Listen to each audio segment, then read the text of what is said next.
महाराष्ट्र कामगार कल्याण मंडळाच्या वतीने बांधकाम कामगारांसाठी राबविण्यात येणाऱ्या विविध कल्याणकारी योजनांच्या अंतर्गत भांडे संच वितरणाचा कार्यक्रम शहादा येथे पार पडला। या कार्यक्रमात बांधकाम कामगारांना उपयुक्त ठरणाऱ्या भाडे संचाचे वितरण करण्यात आले। या उपक्रमासाठी आमदार डॉक्टर विजयकुमार गावित यांच्या मार्गदर्शनाखाली कार्यक्रमाचे आयोजन करण्यात आले होते। तसेच माजी खासदार डॉक्टर हिना गावित यांच्या हस्ते कामगारांना भांडे संचांचे वितरण करण्यात आले। कामगार कल्याण मंडळ विभागातील भरत गवळे यांच्यासह मोठ्या संख्येने बांधकाम कामगार उपस्थित होते।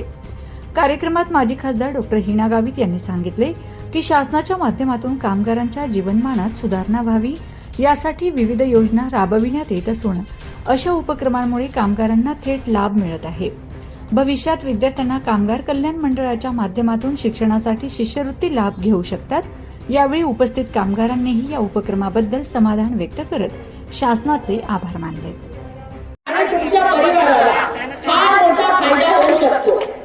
हे बघा, जवळपास 30 ते 40 वेगवेगळ्या योजना तुम्हाला या कार्डवर मिळू शकतात। सगळ्यात पहिलं जे कामगार आहेत त्यांना आपण हे कार्ड देतोय, म्हणजे ज्यांनी नोंदणी केली त्यांना आपण कार्ड देतो। मग कार्ड दिल्यानंतर त्यांचे समजा मुलं असतील, शाळेत शिकायला जात असतील आणि ते नियमित रोज म्हणजे रेग्युलर शाळेत जाते, दांडी मारत नाही, 70% त्यांची हजेरी जर शाळेत असेल तर त्या मुलांच्या शिक्षणासाठी सरकार तुम्हाला वेगळे पैसे हे दर वर्षाला तुम्हाला मिळणार।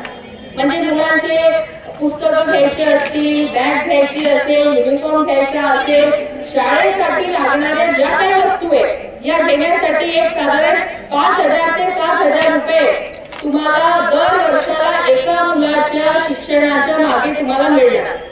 त्याच्यानंतर मुलं जर कॉलेजला शिकणारे असतील तर कॉलेजची त्यांची फी, मग ते मेडिकल कॉलेज असेल, इंजिनिअरिंग कॉलेज असेल अथवा कुठलेही कॉलेज जिथे लाख रुपयाच्या वर फीज आहे असं पण कॉलेज असेल आणि त्या ठिकाणी तुमचा मुलगा मुलगी जर शिकायला गेले तर तुमच्या कार्ड दाखवून त्या मुलांचं पूर्ण शिक्षणाची फी ही सरकार डायरेक्ट करेल, तुम्हाला 1 रुपया भरायला येणार नाही। समजा कामगार कल्याणचा फॉर्म एखादा तरुण व्यक्तीने भरला, तरुण कामगारने भरला ज्याचं अजून लग्न झालेलं नाही, तर ज्याने तरुणाने भरलाय ज्याचं लग्न झालेलं नाही त्याला लग्न करण्यासाठी पण या योजनेअंतर्गत ते कार्डावर त्याला लग्नासाठी पण पैसे मिळतात। लग्न झाल्यानंतर त्याच्या मिसेसची डिलिव्हरी असेल, डिलिव्हरीसाठी पण पैसे मिळतात। जर सीझरनी डिलिव्हरी झाली तर त्याच्यासाठी पण पैसे मिळतात। म्हणजे तुम्हाला सांगते, लग्नापासून समजा दुर्दैवाने काम करताना त्या कामगाराला पडून गेला, लागून गेलं, काय दुखापत झाली, फ्रॅक्चर झालं, काय झालं